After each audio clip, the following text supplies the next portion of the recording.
On this week's Cars.com's On the Road, test the limits of the Jaguar R Performance Series on the track. Get the latest industry news direct from the floor of the Detroit Auto Show. And Jim takes us for a drive in the brand new Nissan Leaf. All this and more, so rev your engines because the show's about to start.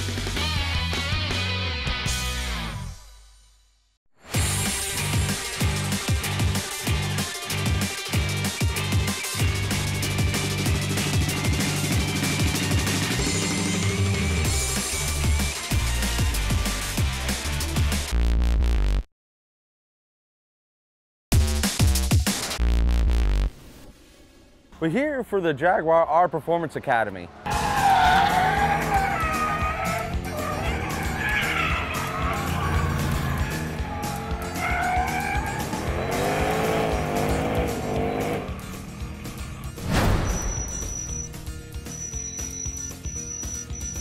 The R Performance Academy was set up by Jaguar to allow XFR owners and XKR owners to come out and experience driving the cars at or near their limits.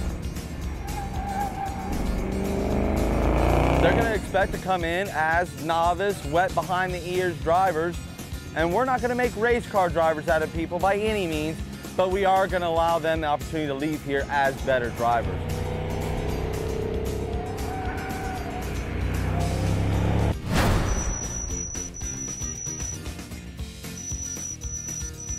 The beauty about the R Academy is that we're spending a lot of time with them one-on-one, just getting them to really understand all the dynamics of their car.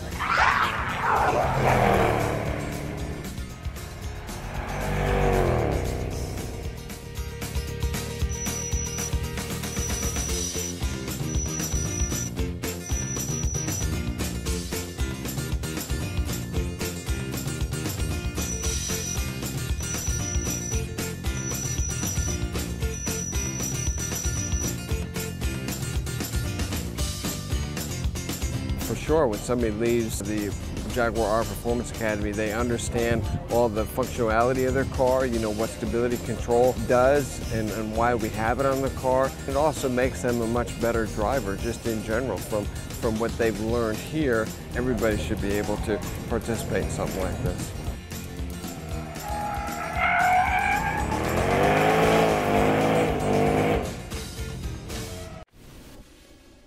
Hi, I'm Lindsay Beauregard, and here's the news this week for Cars.com. Let's start out by going to Patrick Olson, who's at the 2012 Detroit Auto Show. Thanks, Lindsay. I'm on the floor here of the North American International Auto Show, where the Detroit Three are talking tough, including Dodge debuting their new Dart. But don't give up on the Japanese just yet. They're coming back stronger than ever after last year's earthquake and tsunami. For the Americans, the Dodge Dart made a big impact. It's the first compact car for Chrysler since they got out of bankruptcy, and their first true compact car since the Dodge Neon days. There's a version that gets 40 miles per gallon, and it's built off of the Fiat platform. Ford brought out its new version of the Fusion sedan. It shares more than a passing resemblance to an Aston Martin. The Fusion will come in a gas, a hybrid, and a plug-in version.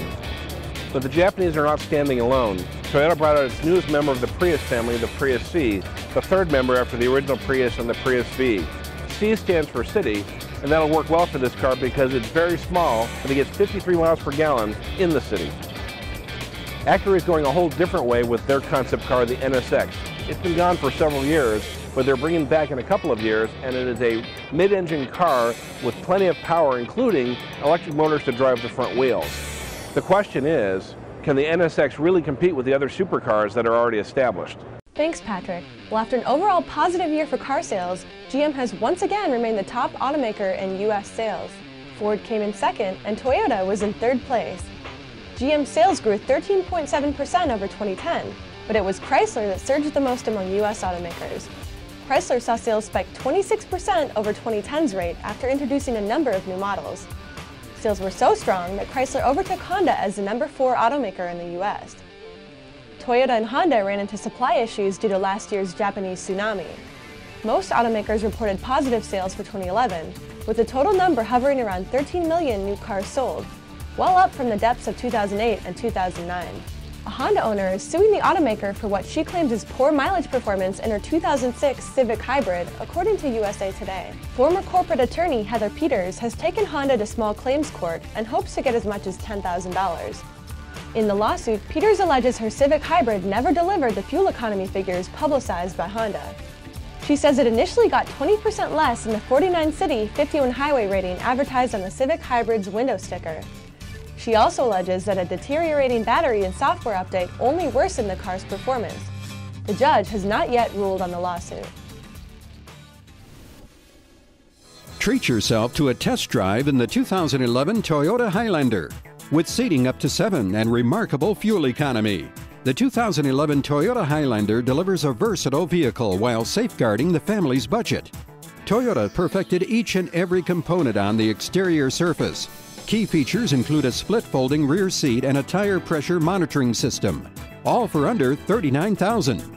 Families in search of green transportation should look no further. The 2009 Toyota Camry Hybrid hits the sweet spot, boasting fuel economy, reduced emissions, and renowned reliability. Large sweep-back headlights provide maximum forward illumination. The standard 16-inch wheels provide a comfortable ride. Other features include moonroof and solar-absorbing glass. Priced at under $19,000, it won't last long. You can expect a lot from the 2011 Toyota RAV4 Limited. With less than 30,000 miles on the odometer, this 4-door, 4-wheel drive sport utility vehicle will fit nicely into your lifestyle. It features an automatic transmission and a 2.54-liter fuel-efficient engine. It also includes automatic temperature control, front fog lights, and so much more, all under $26,000. You will enjoy this 2010 Toyota Prius with fewer than 37,000 miles on the odometer. This Prius invigorates drives with its sportiness, generous options, and exceptional safety. Top features include a split-folding rear seat, delay-off headlights, trip computer, heated door mirrors, remote keyless entry, and much more. You and your passengers will enjoy the excellent stereo system. It's priced to move at under $19,000. Hi, I'm Kelsey Mays for Cars.com. The Chevy Traverse was one of GM's last large crossovers to arrive. It has siblings from GMC and Buick. This is the 2012 model year now, and the whole group is starting to get a little bit old. But it's a graceful sort of aging. Even as new competitors hit the scene, the Traverse still stands out for its smooth ride, strong drivetrain, and roomy cargo area. Most large crossovers have powerful V6 engines, but the Traverse feels strong even for this group. It accelerates well from a stop and has plenty of highway passing power. A lot of credit goes to the 6-speed automatic transmission. It upshifts smoothly and downshifts without too much delay. Ride quality is another strength. The Traverse isolates the cabin really well, especially on the highway, so those little bumps don't seep up and annoy you. Where most crossovers in this league seat up to 7, the Traverse seats up to 8. 3 seats here, 3 seats back there. Second row moves forward and backward a few inches. It also reclines a few degrees if you want. Getting to the third row, you pull this lever here, and the seats kind of collapse forward for a nice walk-in feature to the third row. Unfortunately, anyone back there is going to ask you to move forward a few inches so that they have leg room. Fold the seats back, and there's decent headroom in both rows. Unfortunately, the seats sit kind of low to the ground, so adults might find their knees up in the air like this. That's kind of the way it is in a lot of these crossovers. If you're actually looking for seats that are higher up off the ground, the Ford Explorer does better in that regard. The Dodge Durango is one of the few that has a nice third row. Where the Traverse comes out ahead is cargo room. There's nearly 25 cubic feet of cargo space behind the third row. That means you can throw your kids back there and have room in back for something like a pretty big cooler. In other crossovers, you'd have to fold the rear seat down and maybe strap your kids to the roof. No, don't do that actually, just leave the cooler behind. But seriously, it's a big difference. The Toyota Highlander has less than half this space. Even cars like the Honda Pilot, the Dodge Durango have less than 20 cubic feet. You fold all the seats down and the Traverse maxes out at nearly 120 cubic feet of maximum cargo volume. None of the others even break 100 cubic feet. So big difference there. So roominess and drivability still distinguish the Traverse, even in a crowded group of large crossovers. We'd like to see better gas mileage, and in parking lots, the Chevy's 40-foot turning circle means you'll have to be making a few more 3-point turns. But still, a competitive vehicle, I think, worth checking out if you're looking for a family hauler.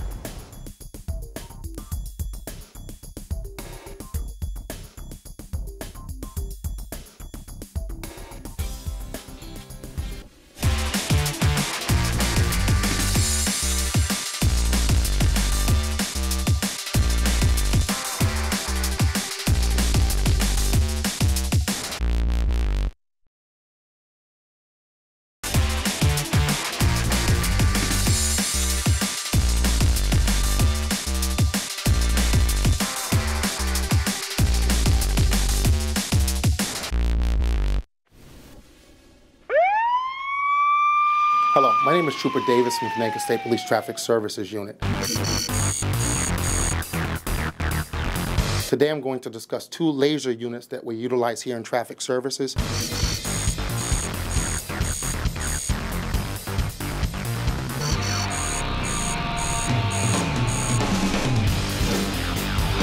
Now let's go into the field and see how these 2 units operate.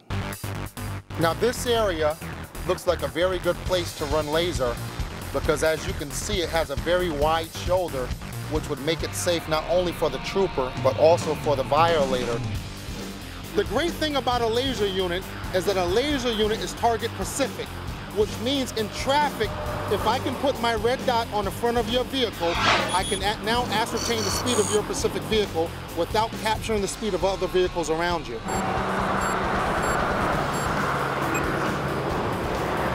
Now this specific vehicle in the center lane was just clocked at 65 miles per hour. The next vehicle was at 76, 67. The silver vehicle was just clocked at 82. I prefer to shoot laser inside my vehicle for 2 reasons. One is officer safety, and the second is reaction time, the time it takes me to stop the violator. Now what brings my attention to your vehicle as a trooper?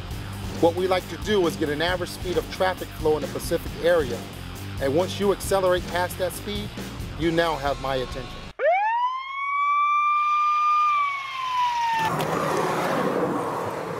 How you doing?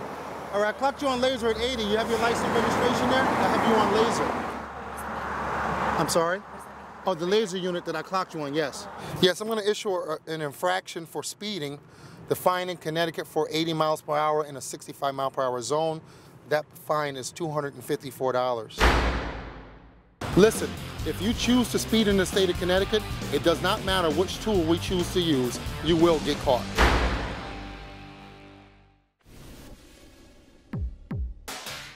First, we saw gasoline-electric hybrids, and now we're on the cusp of a new wave of plug-in hybrids. But pure electric vehicles? Is America ready for this step? If initial reaction to the Nissan Leaf is any indication, the answer is yes. What's all the excitement about? Well, first and foremost, the Leaf is affordable.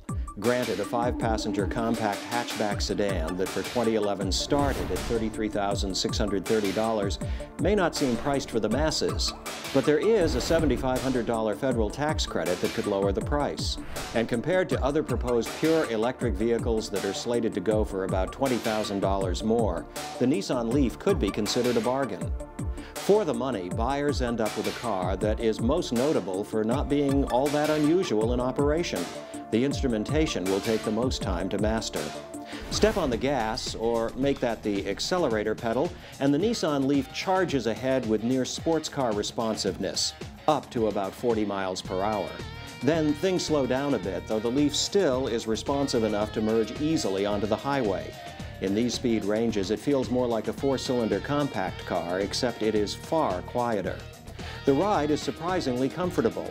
Handling too is good. The Leaf feels secure and nicely planted in corners. There's excellent room in front, and the seats are comfortable. Rear seat accommodations are adequate. The raised floor can force taller riders into a knees-up position. Now, let's address the elephants in the tent, range and fuel costs. Figure you will go between 60 and 130 miles on a charge. I've managed to go as many as 5.5 miles per kilowatt hour, which in Connecticut equates to 3.2 cents a mile for fuel. Use the climate control, drive aggressively, or travel in cold weather, and that could raise the cost per mile to more than 5 cents. But the comparable figure was 13 cents a mile for gasoline in the last Nissan Versa we tried. Recharging a battery pack from a 120-volt outlet takes about 20 hours. From a 240-volt source, 8 hours. There's an optional 480-volt charging system that can bring a discharged battery up to 80% capacity in 30 minutes, but those are not for homes and are few and far between here. So is the Nissan Leaf for you? It could be if you want to limit your visits to gas stations and can live with both its range and recharging time requirements. If so, the Leaf is one fine automobile. I've always thought it would be a good idea if you could keep all sorts of information about your car in one location. Say when you're doing fill-ups and you want to keep track of your gas mileage. You need to keep track of the mileage that you drive on trips when you want to do your maintenance. It'd be silly if you wanted to do all that and put it into a diary and have that in your front seat. Who would keep track of it that way?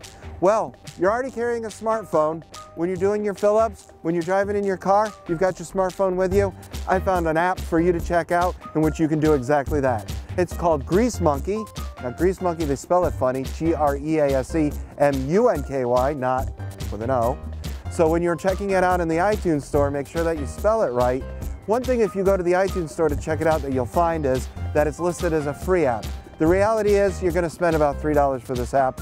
Once you unlock this app and all of its features, what you'll find you can do is you can type in the fuel when you do a fill-up. You can keep track of how much you paid, what your mileage was, and what it'll do is it'll allow you to run a report so that way you can see exactly what your gas mileage is as you're driving down the road. Other things that you can do is you can check out your repairs, keep track of your repairs. You can actually set up a maintenance schedule in here so that way it pops up little reminders when you need to do an oil change or those sorts of things. Hey, for $3, it's an easy download right to your iPhone, which you're bringing with you anyway, so now you can keep track of all of that information in just one place.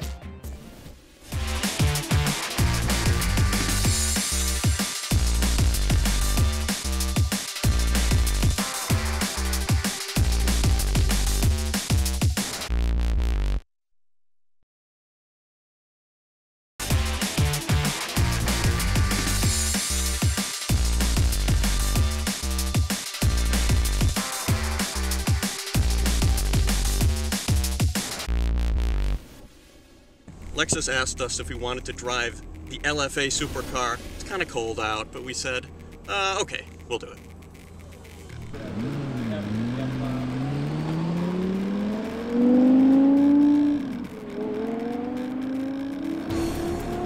The LFA does 0 to 60 in less than 4 seconds. The torque feels stronger than the modest rating suggests, 354 pound-feet at 6,800 RPM. The LFA launches with authority, but there's no doubt you're better off keeping the 4.8-liter V10 revving closer to the horsepower peak, which is 552 horsepower at 8,700 RPM.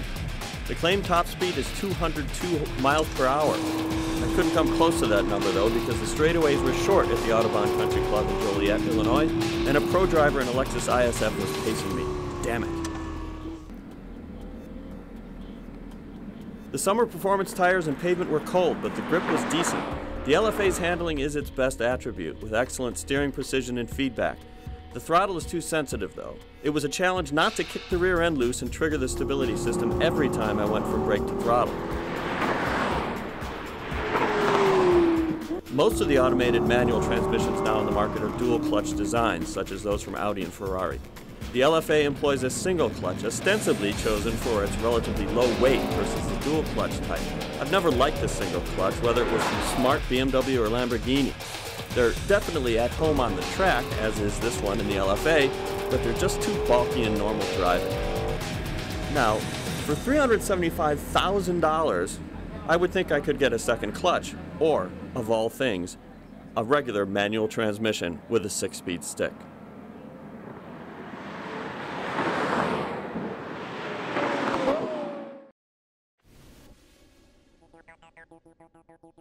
Welcome to the Stephen Auto Mall Marketplace. Climb inside this 2011 Toyota Camry LE.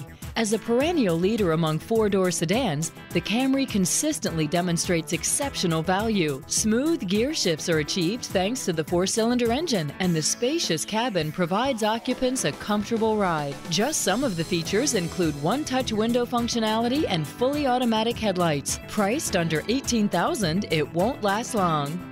Prepare to really enjoy this 2009 Toyota Venza. With less than 24,000 miles on the odometer, this four-door sport utility vehicle prioritizes comfort, safety, and convenience. It features a front-wheel drive platform, an automatic transmission, and a 2.7-liter 4-cylinder engine. Top features include power windows, power trunk closing assist, remote keyless entry, airbags, and traction control. All this for under $27,000. Take a look at this 2008 Toyota Tacoma. With just over 60,000 miles on the odometer, this two-door four-wheel drive truck will fit nicely into your lifestyle. It features front-wheel drive, an automatic transmission, and a 4.0-liter six-cylinder engine. It also includes air conditioning, tilt steering, front reading lights, a rear step bumper, and much more. Priced under $25,000, it won't last long. Here's the 2010 Toyota Corolla Sport. The Corolla injects the compact class with unique style, renowned reliability, and exceptional value. Toyota has injected this vehicle with aerodynamic elements. From headlights to taillights, there's no mistaking the sportiness. Features include ABS brakes, air conditioning, steering wheel mounted radio controls, and more. All this for under $16,000.